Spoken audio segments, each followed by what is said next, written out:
नमस्कार दोस्तों,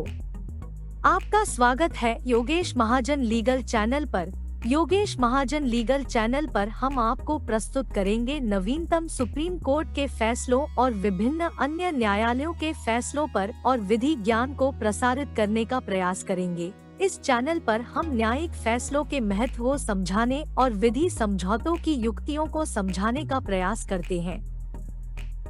हमारा मकसद है कानून और न्याय के क्षेत्र में ज्ञान को आपके पास पहुंचाना, तो कृपया हमारे चैनल को सब्सक्राइब करें, घंटी आइकन दबाएं, वीडियो को लाइक और शेयर करें।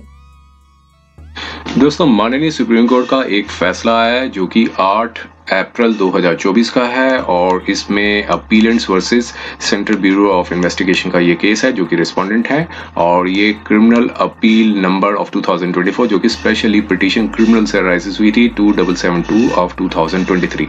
ये एक रिपोर्टेबल जजमेंट है। दोस्तों, माननीय सुप्रीम कोर्ट ने यहाँ एक फैसला दिया है, यहाँ एक एनालिसिस किया है कि एक जो रिस्पोंडेंट है जो कि उन्होंने एक पिटीशन डाली थी हाई कोर्ट में 482 सीआरपीसी में against the discharge of the means session court के जो ऑर्डर था उसके अगेंस्ट में एक पिटीशन डाली थी जिसमें सेशन कोर्ट ने अपीलेंट्स की एप्लीकेशन थी वो अलाउड कर दी थी। अब यहाँ पर माननीय सुप्रीम कोर्ट ने ये ऑब्जर्व किया कि जो रिस्पोंडेंट है उनको एक रिवीजन पिटीशन डालनी चाहिए थी जो कि 397 सीआरपीसी में डाली जाती है और उसका जो लिमिटेशन पीरियड होता है वो 90 डेज होता है और अगर 90 डेज के अंदर नहीं डाली जाए तो उसके लिए फिर आगे लिमिटेशन एक्ट के अंदर जो है वो एक टाइम जो है वो बता रखा है और लेकिन यहाँ पर रिस्पोंडेंट ने 482 सीआरपीसी के अंदर पिटीशन डाल दी थी जो कि इनहर्ट पावर्स की को इन्वोक करवाती है। तो अब 482 सीआरपीसी में कोई लिमिटेशन का जो टाइम है वो नहीं बता रखा है, लेकिन यहाँ पर माननीय सुप्रीम कोर्ट ने कहा कि अगर कोई भी पिटीशन डाली जाए हाई कोर्ट में तो हाई कोर्ट में तो उनके पास पावर होती है कि वो एक जो 482 सीआरपीसी की पिटीशन को एज ए रिवीजन पिटीशन की तरह ट्रीट कर सकती है, क्योंकि अगर रॉन्ग एप्लीकेशन ऑफ लॉ से मतलब ये नहीं कि जो रेमेडी है वो नहीं अवेल की जा सकती है। तो लेकिन यहाँ पर पाया कि एक तो 90 डेज का जो है वो स्पैन पीरियड के अंदर फाइल नहीं की गई थी, तो यहाँ पर ये जस्टिफाई नहीं है कि एक पिटीशन को जो 482 सीआरपीसी में डाली गई पिटीशन है उसको रिवीजन पिटीशन की तरह ट्रीट किया जाए। और जो दूसरे जो मेरिट्स थे वहां पर भी कोर्ट ने इसको एनालाइज किया है, चीटिंग के जो इंग्रेडिएंट्स थे उसको भी एनालाइज किया। आइए हम इसके कंटेंट्स को देखते हैं और माननीय समझने की कोशिश करते हैं माननीय सुप्रीम कोर्ट ने क्या फैसला दिया और क्या लीगल एस्पेक्ट्स थे वो यहाँ पर डिस्कस किए हैं। तो देखिए, ये एक जो डिस्चार्ज की एप्लीकेशन थी वो 239 सीआरपीसी में डाली गई थी जिसमें लर्नड जुडिशियल मजिस्ट्रेट जो हैं गाजियाबाद के उन्होंने अपीलेंट्स की जो पिटीशन थी उसको जो है वो अलाउड कर दिया था। और जब अलाउड करने के बाद जो सेंट्रल ब्यूरो ऑफ इन्वेस्टिगेशन है उन्होंने high court of judicature at Allahabad में 482 सीआरपीसी की पिटीशन डाली थी और जो एक ऑर्डर आया था 20 जनवरी 2023 में जिसमें हाई कोर्ट ने डिस्चार्ज की जो ऑर्डर था जो मजिस्ट्रेट कोर्ट ने जो डिस्चार्ज किया था उसको सेट असाइड कर दिया था और डायरेक्शंस दी थी कि लर्नड मजिस्ट्रेट को कि वो प्रोसीड करें अगेंस्ट द अपीलेंट। और अब उस ऑर्डर को चैलेंज किया था यहाँ पर माननीय सुप्रीम कोर्ट में by the way of special petition. Facts क्या थे, फैक्ट्स को समझते हैं। फैक्ट्स ये थे कि अपीलेंट एक सोसाइटी है नोएडा की और वो रजिस्टर्ड है सोसाइटी रजिस्ट्रेशन एक्ट में 2004 में 2004 में उन्होंने रजिस्ट्रेशन कराया था। उनका ऑब्जेक्ट क्या था सोसाइटी का कि वो एक टेक्निकल एजुकेशन को प्रोपेगेट करे और जिसमें अपीलेंट है वो एक चेयरमैन है उस सोसाइटी के और उनकी जो वाइफ है वो सेक्रेटरी है। और सितंबर 2006 में सोसाइटी ने 4.90 एकड़ की जो लैंड थी वो ग्रेटर नोएडा में ली थी जो कि यूपी में है, उत्तर प्रदेश में है। 90 साल की जो लीज पे from greater Noida industrial development और अथॉरिटी जो गौतम बुद्ध नगर उत्तर प्रदेश, यहाँ से इन्होंने 90 साल की लीज पे लैंड ली और कहा कि वो कि एजुकेशन इंस्टीट्यूशन जो है वहाँ सेट करना चाहते हैं। और सोसाइटी ने एक एप्लीकेशन थी 22 जनवरी 2007 में AICT जिसे all India council for technical education कहते हैं कि वहाँ एप्लीकेशन अप्रूवल लेने के लिए एक एप्लीकेशन फाइल की मींस डाली और ये एक वो school business school of so and so जगह का वो डालना चाहते हैं। तब वो पोस्ट ग्रेजुएट डिप्लोमा एक कोर्स है बिजनेस मैनेजमेंट का वो स्टार्ट करना चाहते हैं। 1 एकड़ ऑफ द लीज लैंड पे। और फिर उस एप्लीकेशन में सोसाइटी को डिस्क्लोज किया कि उन्होंने एक लोन ले रखा है 5.75 करोड़ का और एक कॉर्पोरेशन बैंक से लिया है और जिसमें आउटस्टैंडिंग जो लोन है वो 3 करोड़ से अबव का है। वो डिस्क्लोजर पे एक रिस्पांस था, वो इससे क्लॉज 6 सब पार्ट 5 के अंदर ये क्लॉज थी कि लोन मॉर्टगेज जो है वो लिया गया है लैंड से, उस पर उन्होंने यस बॉक्स पे टिक जो है वो यस बॉक्स पर टिक किया। लेकिन जो टेबलर फॉर्म था फर्स्ट पेज पे अगेंस्ट द क्वेरी कि मॉर्टगेज विद द बैंक के साथ, तो वहां पर उन्होंने आंसर नो दिया। फिर इसके बाद इस एप्लीकेशन में कॉन्ट्रडिक्शन थी, उसके बाद भी AICTE ने अप्रूवल था वो ग्रांट कर दिया। 17 अगस्त 2007 में वो अपना बिजनेस स्कूल जो है वो स्टार्ट कर सकें। और उसके बाद सोसाइटी ने एक और अनदर एप्लीकेशन थी AICTE में वो सबमिट की जो कि 20 अक्टूबर 2007 में थी। और यहाँ पर जो ये वुमेन के लिए एक बिजनेस स्कूल था वो स्टार्ट करना के लिए वो मीन्स उन्होंने मीन्स कि वो एस्टेब्लिश करना चाहते हैं। एक PGDM कोर्स है और उसके एक दिन के बाद 28 अक्टूबर 2007 को एक सोसाइटी ने अनदर एप्लीकेशन थी वो फाइल की AICTE को कि वो थर्ड इंस्टीट्यूशन भी एक स्टार्ट करना चाहते हैं। वो इंटरनेशनल स्कूल था, जो इंटरनेशनल बिजनेस स्कूल था वो उसके नाम से था, वो थर्ड इंस्टीट्यूट जो है वो स्टार्ट करना चाहते हैं। अब यहाँ फर्स्ट और थर्ड एप्लीकेशन जो थी वो अपीलेंट नंबर 1 जो कि चेयरमैन है सोसाइटी उन्होंने फाइल की और सेकंड एप्लीकेशन थी वो अपीलेंट नंबर 2 ने फाइल की। दोनों एप्लीकेशंस में सोसाइटी ने ये नहीं बताया कि उन्होंने एक लैंड है वो मॉर्टगेज है, मीन्स जो मॉर्टगेज लैंड है वो ऑलरेडी ली है, लेकिन ये डिस्क्लोज नहीं किया कि वो ऑलरेडी अप्रूवल जो है वो 2007 में ले चुके हैं ताकि वो एक अनदर इंस्टीट्यूट है वो सेम प्रेमिसेस में स्टार्ट कर रहे हैं। और लेकिन जो AICTE ने प्रोसीडिंग्स थी जो कि 29 मई 2008 में वो अप्रूवल था वो दे दिया, दूसरा जो बिजनेस स्कूल था उसके लिए दे दिया टू द एक्सटेंट 0 एकड़ लैंड पे जो बनाया गया था। और फिर उसके बाद 19 जून 2008 में AICTE ने अप्रूवल जो था तीसरा जो अप्रूवल बिजनेस स्कूल था उसके लिए भी अप्रूवल दे दिया। अब एक अनॉनिमस कंप्लेंट थी वो डाली गई थी चीफ विजिलेंस कमिश्नर को कि जो ऑफिशियल्स हैं जो AICTE के वो उन्होंने फेवर किया है सोसाइटी को, और चीफ विजिलेंस ऑफ कमिश्नर ने वो जो मैटर था CBI को इन्वेस्टिगेशन के लिए भेज दिया। और जो पहले इंस्टेंस पे जो रीजनल ऑफिसर हैं CBI के उन्होंने जो कानपुर के थे उन्होंने एक लेटर था 24 जुलाई 2011 को एक station in charge police station greater Noida में भेजा कि इन्वेस्टिगेशन के लिए केस रजिस्टर करें। और लेकिन डिस्ट्रिक्ट पुलिस जो है ये ओपिनियन दिया कि कंप्लेंट जो है वो जस्टिफाई नहीं करती कि एक FIR रजिस्टर की जाए क्योंकि कोई कॉजनेबल ऑफेंस नहीं बनता है। लेकिन 30 नवंबर 2011 को case crime number so registered हुआ पुलिस स्टेशन CBI EO नंबर 1 न्यू दिल्ली में अंडर 420 का 120B क्रिमिनल कॉन्स्पिरेंसी का और जो प्रोविजंस थे प्रिवेंशन ऑफ करप्शन एक्ट के अंदर भी रजिस्टर्ड हुए। और लेकिन अब FIR जो थी वो अपीलेंट्स के अगेंस्ट में हुई और कुछ अननेम्ड ऑफिशियल AICTE थे उनके अगेंस्ट में भी। और चूंकि बताया गया कि अपीलेंट्स ने डिसीटफुल मीन्स से अप्रूवल लिया है फ्रॉम AICTE ने और जो कि वायलेशन है सेक्शन 4.2 सब पार्ट 3 का AICTE अप्रूवल प्रोसेस से। और जो लैंड अप्रूव की गई थी एजुकेशन इंस्टीट्यूशन को वो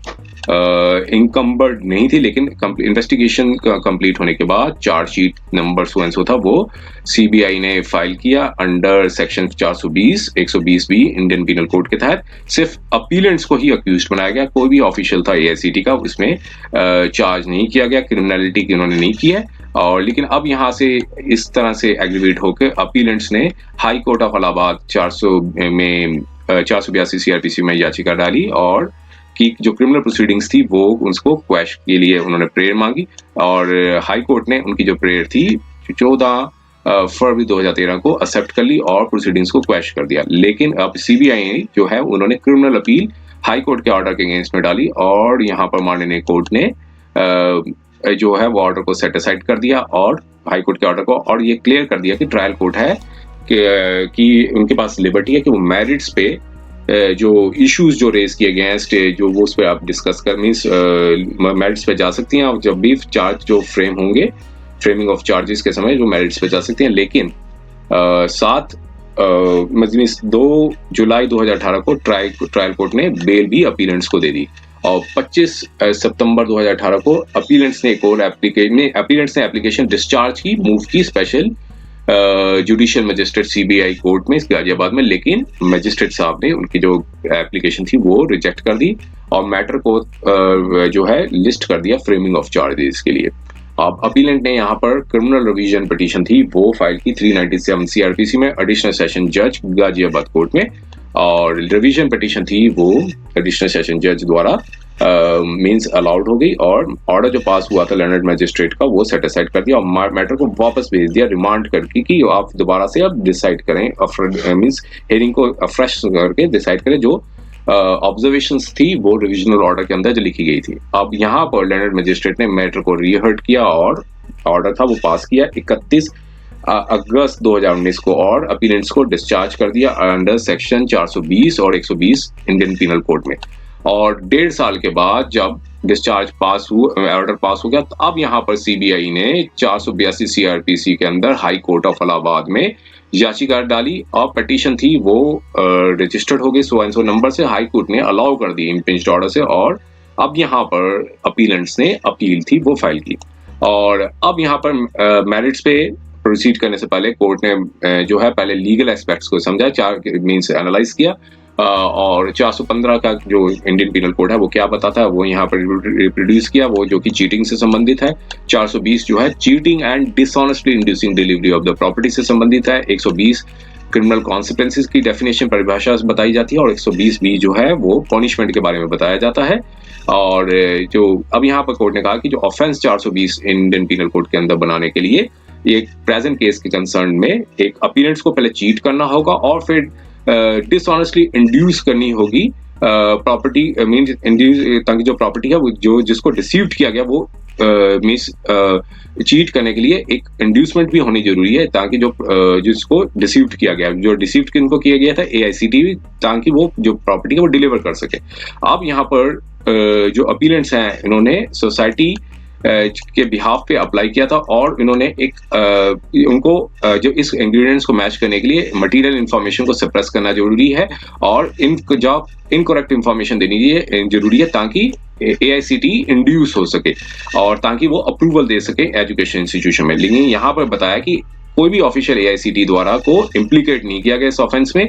और चार्जशीट में के अंदर और अलेज्ड क्रिमिनल कॉन्सिक्वेंसी थी वो जो एट्रीब्यूट सिर्फ अपीलेंट्स के लिए ही कराई गई है। 120 भी जो कि क्रिमिनल कॉन्सिक्वेंसी है, इसमें कहा कि एआईसीटी का किसी भी ऑफिशियल को नहीं नाम डाला गया है इसमें। और यहाँ पर जो फर्स्ट एप्लीकेशन जो मूव की गई थी अपीलेंट द्वारा, उन्होंने जो बिजनेस पूल था वो स्टार्ट के लिए जो उन्होंने अप्रूवल मांगा था उसमें साफ क्लियरली मेंशन किया था कि जो लीज लैंड है वो 5 एकड़ की है और एक इंस्टीट्यूशन वो स्टार्ट करना चाहते हैं और 5.75 करोड़ जो है वो कॉर्पोरेशन बैंक से लिए हैं और आउटस्टैंडिंग जो लोन है वो उसको 3 करोड़ का बताया। और क्लॉज 6 जो एप्लीकेशन थी जो कि डील करती थी एप्लीकेशन को, वो लैंड से संबंधित थी। जो 5 एकड़ की लैंड थी वो कॉलेज को एस्टेब्लिश करने के लिए बताई गई थी। और क्लॉज 6 सब पार्ट 5 जो था वो के लिए जो उसमें जो बताया गया था उसने यस पे टिक मार्क किया था, जो कि any loan mortgage raised against the titles of the land है। और यहाँ पर एआईसीटी ने यहाँ पर पाया कि ये अप्रूवल दिया जा सकता है तो उन्होंने कि वो इंस्टीट्यूशन स्टार्ट कर सकते हैं। उसके अप्रूवल प्रोसेस जो था 2006 का वो प्रोवाइड करता है कि जो लैंड जो है वो एप्लीकेंट सोसाइटी के नाम पर रजिस्टर्ड होनी चाहिए जो भी प्रपोजल को देने के लिए और किसी भी इनकम्बरेंसेस से फ्री होनी चाहिए। लेकिन कोई भी ऑफिशियल का नाम यहाँ पर नहीं लिया गया किसी भी रॉन्ग डूइंग पे। और सेकंड एप्लीकेशन थी उसमें भी यही बताया गया कि 5 एकड़ लैंड है और क्लॉज 6 के अंदर जो यही बताया यहाँ पर उन्होंने बताया कि non disclosure of mortgage land, कोई भी डिस्क्लोजर जो है नहीं बताया गया कि वो आउटस्टैंडिंग लोन के बारे में कोई जो फैक्ट्स थे वो नहीं रिवील किए गए थे। और सोसाइटी यहाँ पर बताने पे यहाँ पर फेल्ड हो गई कि नॉन मॉर्टगेज जो है वो रेज्ड किया गया है जो टाइटल ऑफ लैंड के लिए, और यहाँ पर टिक मार्क नो पर कर दिया इंस्टेड ऑफ यस। और सिमिलरली एप्लीकेशन जो थर्ड था उसमें भी ऐसा ही उन्होंने बताया। और यहाँ पर कोर्ट ने पाया कि जो एक्शंस थे जो कि फाउंडेशंस थी सीबीआई के केस की वो क्या थी, वो ये बताया था कि एआईसीटी को क्लेम करने के लिए किया गया था, लेकिन उनको एआईसीटी को डिसीव करने के लिए और ताकि वो एआईसीटी इंड्यूस हो जाए और अप्रूवल दे सके जो इंफॉर्मेशन उनको सप्रेस की गई है अपीलेंट्स द्वारा। और जो एक थर्ड पार्टी ने यहाँ पर कंप्लेंट डाली थी जो कि अनोनिमस थे, उन्होंने अपना नाम नहीं बताया था, ताकि उसी के बेसिस पे इन्वेस्टिगेशन स्टार्ट हुई थी। और कोई इम्प्लीकेट किया बिना, एआईसीटी को किसी भी इम्प्लीकेट किए बिना चार्जशीट थी वो फाइल कर दी, और जो प्रिवेंशन ऑफ करप्शन एक्ट के जो प्रोविजंस थे वो भी ड्रॉप कर दिया। सीबीआई ने पाया कि एआईसीटी का कोई भी ऑफिशियल नहीं है इसमें, और उन सबको क्लीन चिट दे दी। अब यहाँ पे स्टेज पे कोर्ट ने ऑब्जर्व किया कि नोट किया कि अपीलेंट्स जो है वो प्रोसीडिंग्स पे सक्सेसफुली जो अपनी प्रोसीडिंग्स थी वो हाई कोर्ट में क्वैश करवा चुके थे, और कोर्ट, इस माननीय सुप्रीम कोर्ट ने उस ऑर्डर को रिवर्स कर दिया था और कहा था कि ट्रायल कोर्ट जो है इश्यूज को एग्जामिन करे और मेरिट्स पे, जो फ्रेमिंग ऑफ चार्जेस के समय, और लिबर्टी दे दी थी इस कोर्ट में कि लर्नर स्पेशल जुडिशियल मजिस्ट्रेट हैं वो अपनी पावर 239 सीआरपीसी के अंदर वो यूज कर सकते हैं, एक्सरसाइज कर सकते हैं। और जो यहाँ पर हाई कोर्ट ने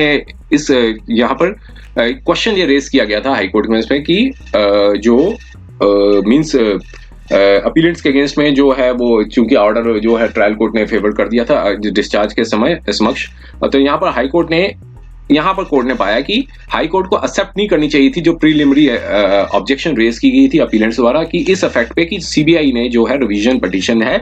वो 397 सीआरपीसी में फाइल करनी चाहिए थी, लेकिन उन्होंने पिटीशन 482 सीआरपीसी में फाइल की थी। हाई कोर्ट ने ऑब्जर्व किया कि हमेशा ये होता, हाई कोर्ट के पास पावर होती है कि वो पिटीशन जो 482 सीआरपीसी में डाली गई है वो ट्रीट करे रिवीजन पिटीशन के तौर पे। और यहाँ पर अपीलेंट के ऑब्जेक्शन ने जो रेज किया था उसको कोई सब्सटेंस नहीं पाया, और मेरिट्स पे हाईकोर्ट ने ओपिनियन दी कि अपीलेंट्स ने विदहेल्ड किया रेलेवेंट इंफॉर्मेशन को, और उनको जबकि पूरी जानकारी थी कि जो लैंड जो है वो इनकम्बर्ड किस मैनर पे है और एजुकेशन इंस्टीट्यूशन स्टार्ट करने के लिए, और हाई कोर्ट ने डिस्चार्ज के ऑर्डर को सेट असाइड कर दिया था। अब यहाँ पर कोर्ट ने अपना ओपिनियन दिया कि जो फाइंडिंग्स थी हाई कोर्ट की डिलिबरेट विदहोल्ड की इंफॉर्मेशन अपीलेंट ने, इसको एक्सेप्ट नहीं किया जा सकता इस फैक्ट्स ऑफ केस पे। पहला एप्लीकेशन जो थी वो अपीलेंट्स ने फाइल की थी, और उसमें ये बताया था कि बैंक लोन जो है वो आउटस्टैंडिंग है, और 5 एकड़ की जो लैंड है और मॉर्गेज लिया हुआ है, और उसी के बेसिस पे जो लोन लिया गया है। और वेरिफिकेशन जो भी की थी एआईसीटी के ऑफिशियल्स ने, स्पॉट इंस्पेक्शन भी हुई थी, और उसके बेसिस पे जो अप्रूवल मांगा था वो दे दिया गया था, और कोई रॉन्ग डूइंग जो है वो ऑफिशियल्स के ऊपर एट्रीब्यूट नहीं की गई। सेकंड एप्लीकेशन थी और थर्ड एप्लीकेशन थी, यहाँ पर जो है ये बात नहीं बताई गई थी, लेकिन तीनों एप्लीकेशंस में ये बताया गया था कि 5 एकड़ की जो लैंड है, और लैंड जो है वो इनकम्बरेंसेस है जो कि एप्लीकेंट्स ने मेंशन की थी। अब यहाँ पर पूरा करने के बाद, एनालाइज करने के बाद यहाँ पर ऑब्जर्व किया कि कोई तरह के इल्यूजन्स हैं, और क्या किसी प्रकार की डिसऑनेस्टली इंड्यूसमेंट किया गया है establishment of colleges in question, लेकिन जो सिर्फ वही पार्टी है बता सकती है जिनके साथ किया गया है, और जो बता सकती थी वो थी एआईसीटी, लेकिन एआईसीटी के साइड से कोई भी ऐसा नहीं बताया गया है, क्योंकि इस प्रकार की डिसऑनेस्टली इंड्यूसमेंट नहीं की गई, आपको जजमेंट्स पर रिलाय किया गया। और यहाँ पर कोर्ट ने पाया कि अपीलेंट्स जो थे कॉन्शियसली एग्री कर रहे थे कि उन्होंने एक फॉल्स, डिलिबरेटली फॉल्स इंफॉर्मेशन दे रहे हैं एआईसीटी को ताकि वो अप्रूवल ले सकें, और अपीलेंट ने पहली एप्लीकेशन में भी बताया था, रेलेवेंट डिटेल्स थे बैंक लोन के भी बताए थे, लेकिन सेकंड और थर्ड एप्लीकेशंस में नहीं बताया था। और लेकिन जो विलफुल कॉनाइवेंस की डिसेप्शन किया गया, विलफुल कॉनाइवेंस किया गया, तो चार्ज जो था वो जुडिशियली स्टैंड नहीं हो सकता जुडिशियल स्क्रूटनी के बेसिस पे, क्योंकि एआईसीटी का किसी ऑफिशियल का नाम यहाँ पर नहीं लिया गया था। और हाई कोर्ट ने भी 482 सीआरपीसी के अंदर पिटीशन एक्सेप्ट की थी। अब 131 सीआरपीसी के तहत लिमिटेशन एक्ट के अंदर की जो लिमिटेशन पीरियड है वो 90 डेज का होता है, लेकिन कोई लिमिटेशन जो है 482 सीआरपीसी के अंदर नहीं प्रेस्क्राइब किया गया है। और चूंकि अब यहाँ पर बताया कि किसी भी समय जो मैटर था वो स्पेशल मजिस्ट्रेट कोर्ट में भेजा गया था, जहां अपीलेंट्स को डिसमिस कर दी थी एप्लीकेशन को पहले इंस्टेंस पे, लेकिन जो रिवीजन पिटीशन थी सेशन कोर्ट में डाली गई थी 397 सीआरपी से, वो मैटर को रिमांड किया गया था फर्स्ट। तो यहाँ पर भी सीबीआई ने अपना जो कोर्स है वो अडॉप्ट नहीं किया था, क्योंकि जब मैटर रिमांड किया था उसको भी चैलेंज नहीं किया था सीबीआई ने। और अब जब पीरियड लिमिटेशन का एक्सपायर्ड हो गया 90 डेज का, फिर अब यहाँ पर सीबीआई ने हाई कोर्ट में 482 सीआरपीसी की पिटीशन डाली, अब कि एक ताकि जो हर्डल था लिमिटेशन का उससे क्रॉस कर सके 397 सीआरपीसी के तहत। और एक जजमेंट थी उस पर भी रिलाई किया। अब यहाँ पर फाइनली ये सारी चीजों को एनालाइज करने के बाद माननीय कोर्ट ने ये ऑब्जर्व किया कि जो अपील है वो जो है वो एक्सेप्ट की जाती है, और जो फाइंडिंग थी हाई कोर्ट की वो किसी भी सपोर्टेड नहीं थी कोई भी एडमिटेड फैक्ट्स पे कि जो डिस्क्लोजर किया गया था पहली एप्लीकेशन पे, और कोई पॉसिबिलिटी नहीं बनती कि इंटरफेयर किया जाए। मींस जब वो कॉन्स्पायर किया गया है 120 BA में तो इलीगल एक्ट ऑफ सप्रेशन की गई है, और AICTE ने भी कभी क्लेम नहीं किया कि डिसऑनेस्टली इंड्यूसमेंट की गई है, और इन्होंने अप्रूवल दिया गया कोई जो कि एसेंशियल लिंक था यहाँ मिसिंग था। तो क्रिमिनल चार्जेस था चीटिंग का वो सस्टेन्ड तो किए जा सकते हैं अपीलेंट्स में, लेकिन जो इम्पीज्ड ऑर्डर था हाई कोर्ट का जो इलाहाबाद का हाई कोर्ट का उसको सेट असाइड किया था, और ऑर्डर था डिस्चार्ज एप्लीकेशन का जो CBI कोर्ट ने था उसको रिस्टोर किया जाता है, और अपील्स जो है वो सेक्शन 420 और 120 के अंदर जो डाली गई थी उससे अपीलेंट्स को डिस्चार्ज किया जाता है। इसलिए अपील्स थी उसको अकॉर्डिंगली अलाउ कर दिया, और पेंडिंग एप्लीकेशन से इसको अलाउ कर दिया। तो ये ऑर्डर आया था, जजमेंट आई थी 8 अप्रैल 2024 का। उम्मीद है कि यह वीडियो आपको पसंद आया होगा। अगर आपने अभी तक हमारे चैनल को सब्सक्राइब नहीं किया है तो कृपया इसे सब्सक्राइब कर ले और बेल आइकन दबाकर नोटिफिकेशन प्राप्त करें ताकि आप हमारे नए वीडियो से अपडेट रह सकें। अगर आपको यह वीडियो पसंद आया हो तो कृपया लाइक करें और अपने दोस्तों के साथ शेयर करें। हमारे चैनल पर आपको न्यायिक मुद्दों, कानूनी सलाह और कानूनी अपडेट्स के बारे में नवाचारिक और महत्वपूर्ण जानकारी मिलेगी। हमारे साथ बने रहें, क्योंकि योगेश महाजन लीगल आपके कानूनी सवालों का सहायक है।